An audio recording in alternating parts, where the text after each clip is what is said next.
Assalamualaikum warahmatullahi wabarakatuh. Selamat malam teman-teman semuanya. Perkenalkan, saya Yesi Arianti dengan NIM F1C321027. Saya berasal dari program studi fisika Fakultas Sains dan Teknologi Universitas Jambi. Pada kesempatan kali ini saya akan membawakan sebuah materi mengenai persamaan difusi pada persamaan diferensial. Jadi pada kali ini saya akan memberikan sebuah studi kasus dan saya akan memberikan penyelesaian pada permasalahan kasus tersebut. Baiklah teman-teman semuanya, pada kesempatan kali ini mari kita belajar mengenai persamaan diferensial parsial lain, yaitu persamaan difusi atau aliran panas. Nah, pada persamaan difusi ini kita harus mengetahui apa itu persamaan difusi.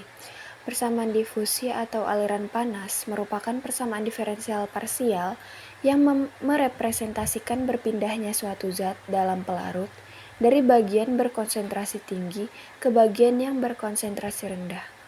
Pada persamaan difusi, terjadi perambatan panas sehingga suhu merupakan fungsi waktu. Umumnya, panas akan mengalir dari titik dengan suhu yang tinggi ke suhu yang rendah. Mari kita ambil contoh suatu aliran panas yang terjadi pada suatu pelat dengan tebal 1, misalkan pada dinding lemari es. Kita asumsikan bahwa panjang pelat sangat besar sehingga aliran panas hanya terjadi pada arah X. Permasalahan ini mirip dengan permasalahan aliran panas pada pelat dengan lebar 1 dan kedua sisinya terisolasi. Misalnya, awal pelat berada dalam kondisi distribusi suhu yang tunak dengan suhu 0 Kelvin pada dinding X sama dengan 0 dan suhu U0 K pada dinding X sama dengan 1. Selanjutnya, sejak T sama dengan 0 pada ujung pelat X sama dengan 1, suhu dijaga sehingga menjadi 0 Kelvin. Kita diminta untuk mencari suhu pada posisi X di pelat dan dalam suatu waktu T. Hal ini merupakan permasalahan difusi.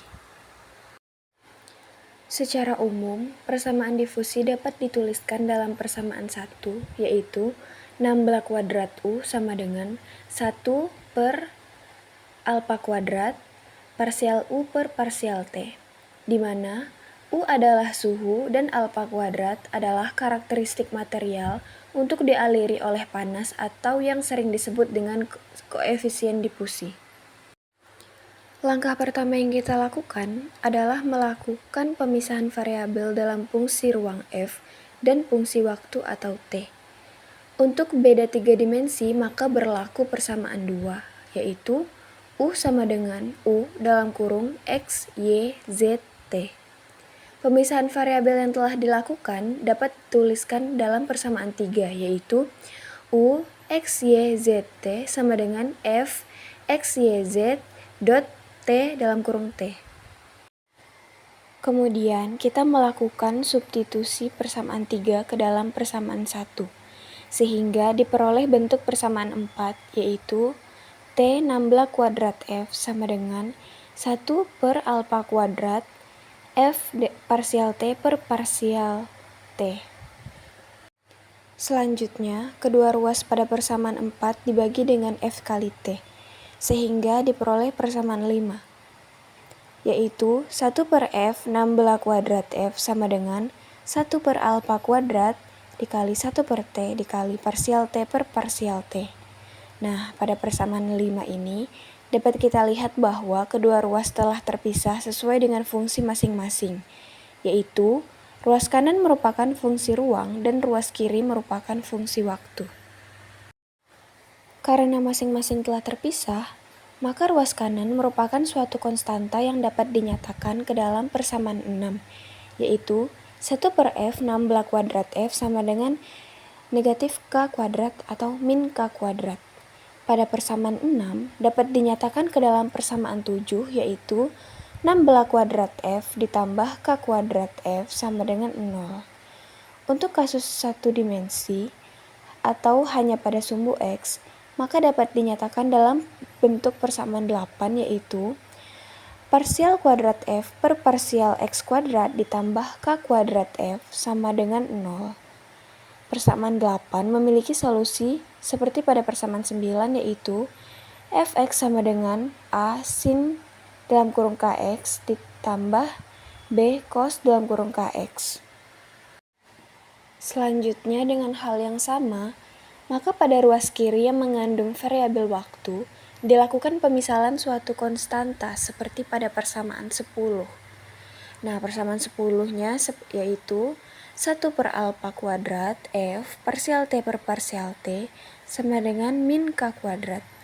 Solusi dari persamaan 10 dapat diperoleh dengan melakukan pengintegrasian persamaan 11 sampai persamaan 13.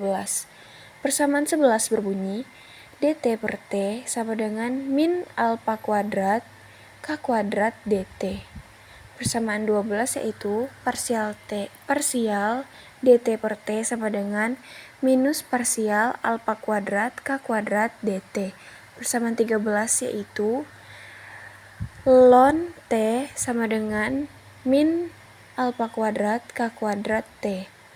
Sehingga didapatkan solusi yaitu persamaan 14.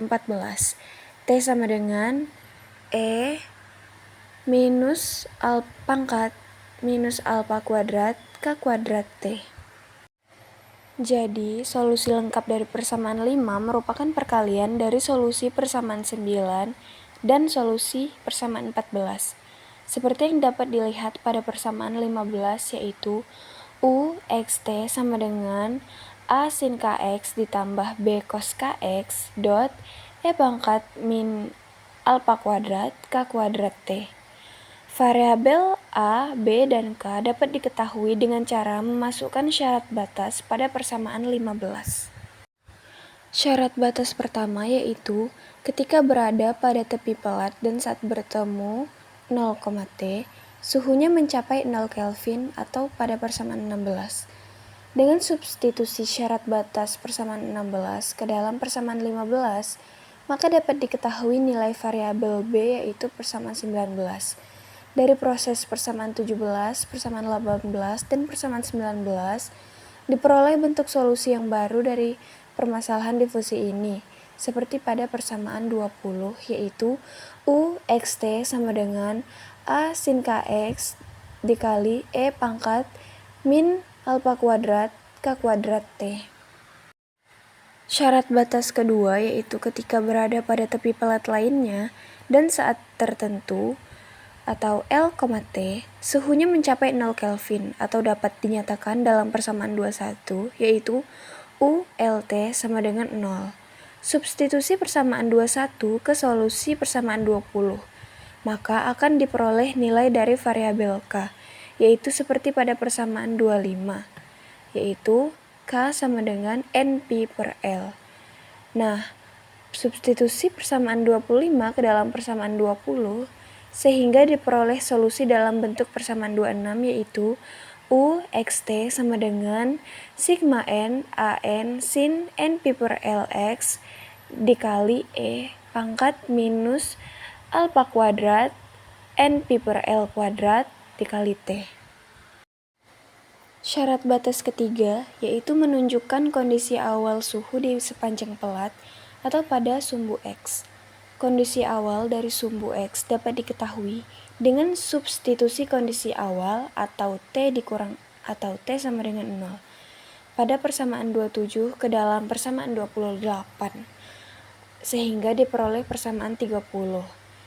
Persamaan 27 yaitu Y2 sama dengan U0, Y1 sama dengan 0, X2 sama dengan L, X1 sama dengan 0.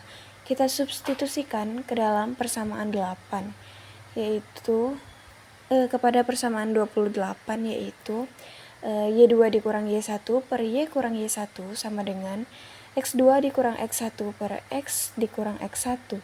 Sehingga diperoleh persamaan 30 yaitu Y X, 0 sama dengan U0 per L dikali X. Nah, dengan substitusi persamaan 30 ke dalam persamaan 26, maka diperoleh persamaan 31 yaitu U X0 sama dengan sigma N AN sin NP per LX dikali E pangkat 0 sama dengan U0 per L dikali X. Nilai variabel A dapat diperoleh melalui deret sinus Fourier untuk Y X0 pada 0,1 seperti pada persamaan 32 sampai 33. Persamaan 32 yaitu AN sama dengan 2 per L parsial L0 U0 per L dikali X dikali sin NP per LX dx. Kemudian persamaan 33 yaitu AN sama dengan 2 U0 per L kuadrat parsial L0 X dikali sin NP per LX dx. Integrasinya yaitu integral dari suatu fungsi dikali dengan sinus dapat diperoleh hasil seperti pada persamaan 34, yaitu integral X sin AX sama dengan 1 per alpha kuadrat sin alpha X dikurang X per alpha cos alpha X. Nah, dengan cara yang sama, maka nilai AN dapat diperoleh seperti persamaan 38, yaitu AN sama dengan min 1 pangkat N kurang 1 dikali 2 U0 per NP. Dapat kita lihat bahwa AN bernilai positif ketika N merupakan bilangan ganjil. Sebaliknya, ketika N adalah bilangan genap, maka nilai AN akan bernilai negatif. Langkah terakhir yaitu substitusi nilai AN dengan persamaan 26, maka akan diperoleh solusi lengkap dari permasalahan difusi pada kasus satu dimensi ini, seperti yang terlihat pada persamaan 39, yaitu UXT sama dengan 2U0 per Pi sigma N min 1 pangkat N kurang 1 per N sin NP per L X dikali E pangkat min alpha kuadrat NP per L kuadrat T. Nah, jadi teman-teman, dalam bidang geofisika, persamaan difusi cukup penting. Misalnya untuk mengetahui aliran panas bumi di bawah permukaan, proses pendinginan kerak samudra saat terbentuk di pematang tengah samudra atau mid-oceanic ridge, hingga persebaran abu vulkanik ketika terjadi erupsi gunung berapi. Baik teman-teman semuanya, mungkin hanya itu yang dapat saya sampaikan pada penjelasan persamaan difusi kali ini. Terima kasih sudah mau menonton hingga selesai. Saya meminta maaf apabila ada kekurangan atau kesalahan pada penjelasan saya sebelumnya. Saya akhiri dengan wassalamualaikum warahmatullahi wabarakatuh.